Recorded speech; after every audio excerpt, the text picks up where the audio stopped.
China may be building the next phase of artificial intelligence beyond the chatbot screen.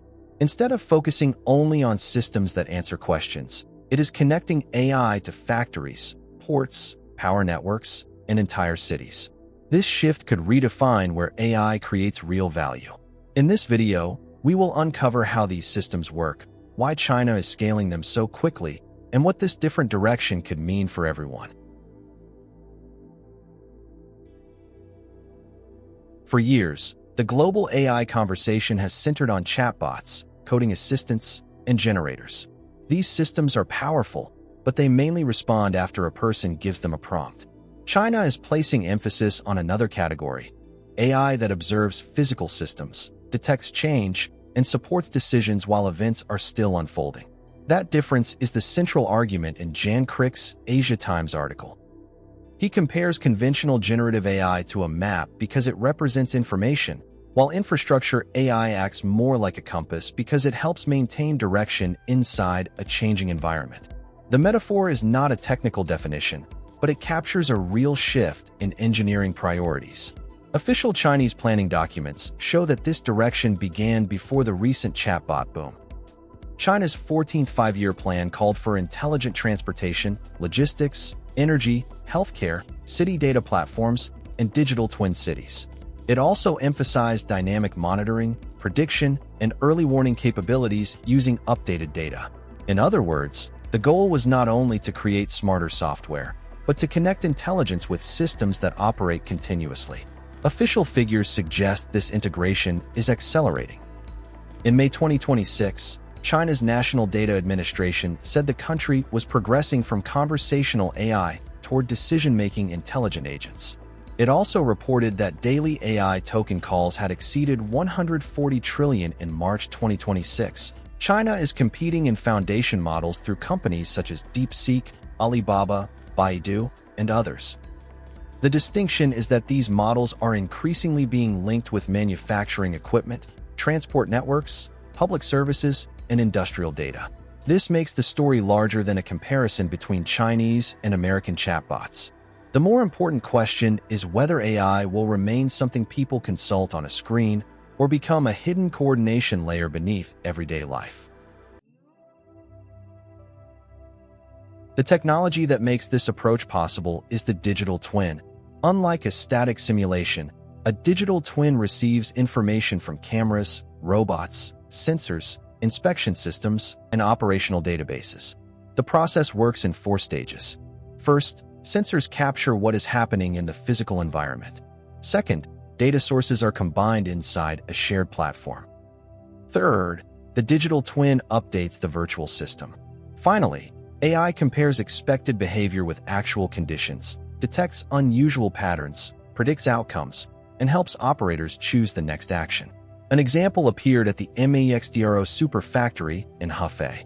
According to Xinhua in January 2026, every new energy vehicle moving through the plant is accompanied by a virtual counterpart.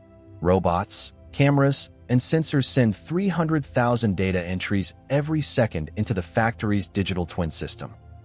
This allows the production line and its virtual model to remain synchronized while software checks quality, identifies inefficiencies, and improves workflows without stopping manufacturing. The same method is being used in power infrastructure. State grid personnel in Anhui deploy drones equipped with LiDAR to scan transmission facilities and create centimeter-level models. During one-line incident, information that would normally require at least 30 minutes of blueprint reading and manual calculation was obtained from the digital twin in 5 minutes. At Rizhao Port, a marine digital twin combines terrain, weather, water flow, and vessel information. Reports said the platform improved berthing and departure efficiency by 10%. These results show why the technology matters. It can shorten response times, reveal hidden relationships, and test decisions before applying them to physical systems. But the most ambitious application is the city. Hangzhou launched City Brain 3.0 in March 2025, combining AI models, digital twin analysis, public service tools, and urban information. One geological risk system had processed 1,743 projects and issued 2,434 alerts by the announcement. What makes these systems special is not one dramatic algorithm. It is their ability to connect moving parts, update the picture continuously, and turn streams of data into coordinated actions safely and efficiently across large, complex environments.